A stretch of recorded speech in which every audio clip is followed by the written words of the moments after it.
10-2 on aggregate in 2 years, blood. It's a fucking joke. I've had enough of this shit, blood. He needs to fuck off, blood. I'm done with this shit, Rob. The man's a fraud, blood. I've been saying it for Breaking fucking news months. now. Arsenal have appointed ex-PSG boss Unai Emery as their new manager. Unai Emery hasn't adapted. He's created confusion. Confusion in the crowd. I think confusion with his own players and confusion for himself. What was it like being on the touchline without Mikel Arteta? It was an incredible help for me, for the team, not for me, for the team. So he was an important person for the success we had in this. I've had enough. That man should not get on that coach with a job. He should not leave that stadium with a job. Is the Banter era over? You might be wondering why I asked that question, but it's pretty obvious at this point because as of the making of this video, Arsenal are currently achieving what no one would have ever seen coming. First in the league after 5 games, the perfect 5-in-5 record, which is something the club hasn't achieved since the 2004-05 season. Now they are actually beating clubs that expected of them, showing fight and resilience when down and chasing in. Like against Fulham, immediately after conceding Mikel Arteta both on the striker, he changed the formation 3 times and they came back to win the game 2-1. People keep trying to downplay this moment, like this man Richard Keys. Yeah, I think it underlines how far they've fallen. I don't think so. That a 2-1 win against newly promoted Fulham is being received in the manner that it was. But Arsenal fans need to ignore this noise and just enjoy this moment and what is coming in the future. Because looking back at the past 4 to 5 years at the club, they were hell. Like literally hell. From failing to replace Arsene Wenger, no Champions League football in over 5 years, and we obviously can't forget the humiliating 4-1 defeat against rivals Chelsea in the Europa League finals. So now let's take a look back at how far Arsenal have come since Arsene Wenger resigned back in 2018, or let's say since the start of the Banter era. During the last couple years before Arsene Wenger stepped down as manager of Arsenal, things weren't really good and fancy. In 2017, they recorded one of the worst Champions League defeats in the club's history, losing 10-2 on aggregate against Bayern Munich.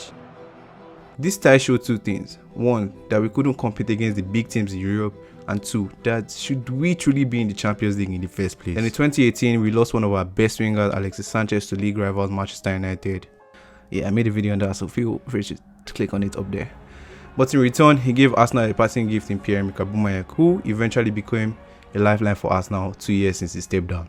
But between that time, the club was in total shambles. He failed to sign players, poor away form, constantly getting humiliated by top teams in the league.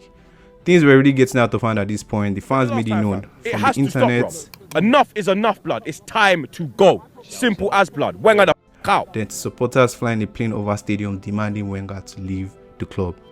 Then fast forward back to April 28, 2018, Arsene Wenger announces he's stepping down as manager of Arsenal Football Club.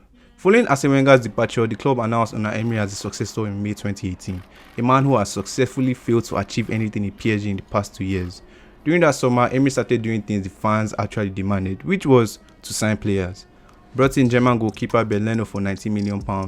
Then Lucas Torreira and 19-year-old Matteo Guendouzi came into the midfield as replacement for fan favorites Santi Cazorla and Jack Wilshere, who both left on a free that summer.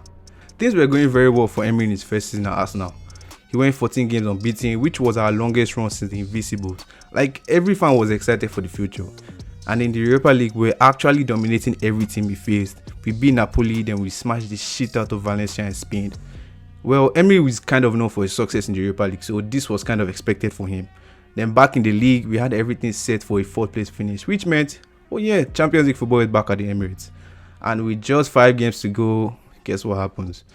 We lose to Wolves, Crystal Palace, man, things could even get worse. Then we go ahead to lose 3-0 to Leicester. At this point, you can call us Bottle FC because we just bottled 4th place. But at this stage, fans were fine because we just made it to Europa League final. So here's another opportunity in front of us to make it to the Champions League, right? The finals came against Chelsea. Man, this was the lowest point in my life. A very, very embarrassing result from Arsenal, who were kind of considered the favourites going into it. The 2019-2020 season comes and fans were still filming from disappointment from last season. Emery decided to strengthen his squad during the summer with Tierney, Saliba, Martinelli. He also brought some experience in the back with David Luiz from Chelsea and also club record signing Nicolas Pepe. But guess what happens in the same window? Long-serving captain Laurent Koscielny decided, oh, let me do this. Like, bro, what? When we thought things couldn't get worse, he decided to go ahead to give Granit Xhaka the captain of the club. A player that was so sloppy, he lacked the technical abilities, he He cost us games with his senseless red card, and overall was a very below average player. Now 10 games into the season, at home to Crystal Palace, Captain Xhaka is subbed off, followed by a boost from the fan. Then he proceeds to do this to his own fans. Banter FC. Following that incident, Xhaka got stripped of the captaincy and it was later awarded to Aubameyang. Aubameyang, who at this point was Arsenal's only source of goals, so it only makes sense for him to be the captain. But from then, things just went from bad to worse at Arsenal.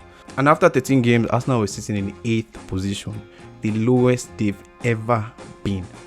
And we could only point our fingers to one man, the coach, Unai Emery. I believe the breaking point for him was the Europa League loss against Frankfurt. He clearly lost the dressing room, couldn't manage his players, and one thing people really forgot was his very poor transfer business. Bro, you signed Pepe over Zaha. Now looking back at it now, what was this man really thinking? And of course, we were sitting 8th after 13 games. I think this was the last time for him, and later on, Arsenal announced Emery was sacked. Fast forward a month later to December 20th, 2019, Mikel Arteta returns back to Arsenal as first team manager. His appointment brought a mix of emotions because this was his first head coach job. So fans were a bit uncertain to what he could truly bring to a club that is heading towards a downward trajectory. Unfortunately for him, he couldn't salvage anything from the 2019-20 season as Arsenal finished in 8th, missing any sort of European football. But luckily for him, we made it to the FA Cup final, knocking Man City in the semi-finals, and now we're facing Chelsea in the final. I can't lie, the FA Cup showed us a glimpse of how Arteta wanted his team to play, playing from the back with quick passing in transition then leading to goals. But the problem with this was he lacked players who could play this style of football, and he actually made us know that. The only player he had at that time to get him goals was just Aubameyang. Like, Aubameyang literally carried Arsenal that season with 29 goals in all competition, including 2 games that won Arsenal their 14th FA Cup against Chelsea, which also meant, yay, we got an automatic spot in the Europa League. Moving into the summer, Arteta strengthened the squad with notably 50 million signing Thomas Partey.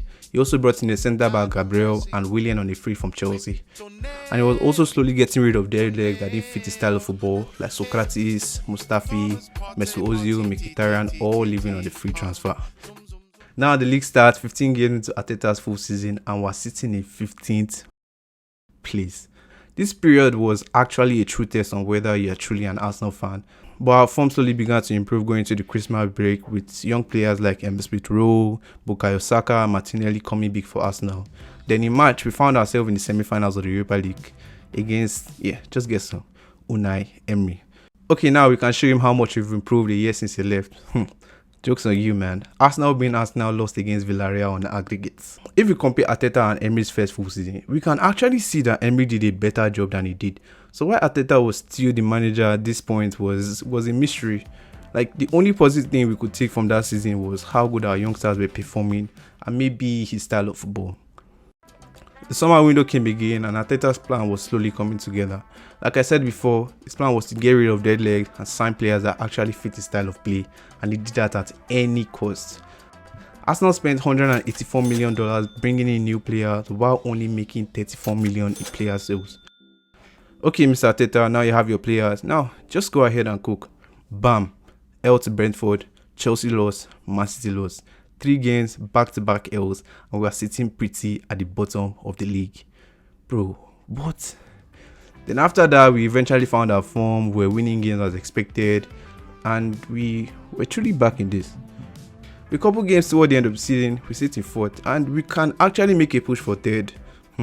Arsenal being Arsenal. Not only did we fail to make 4th, but we bottled it to London rivals, Tottenham Hotspur. We had no Europa League in our way and we still bottled 4th place.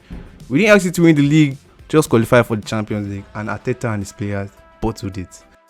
Fast forward to today, we finally got a proper number 9 striker, a solid defense, everyone is showing fight and desire to actually play for the club, and so far things are actually going great at Arsenal. I know it's just 5 games into the season, but from how the players have performed, the coach's mindsets, this is really a sign of belief of what is coming, and the Banter era might truly be over at Arsenal. Remember guys, this season is going to be a very long one. We have to deal with a bunch of injuries as the season goes on, and don't forget the World Cup is also coming midway into the season. For me, the goal this season is top 4, or else it's just going to be a repeat of last season. But this year I believe the club can perform a lot more if everyone keeps turning up like in the last 5 games. Once again, let's forget the noise from pundits, rival fans, and just keep taking the games one at a time. So yeah, that's the end of the video, guys. Thank you guys for stopping by. If you really enjoyed this video, please don't forget to subscribe to the channel. Also leave a like. I'm trying to get to 500 subscribers by the end of September, so please, anything football related, subscribe to the channel, stick around. Don't forget 15 likes on the channel. Also feel free to join the Discord down the link below, and I'll see you guys in the next video. Take care, peace, support us now, and love.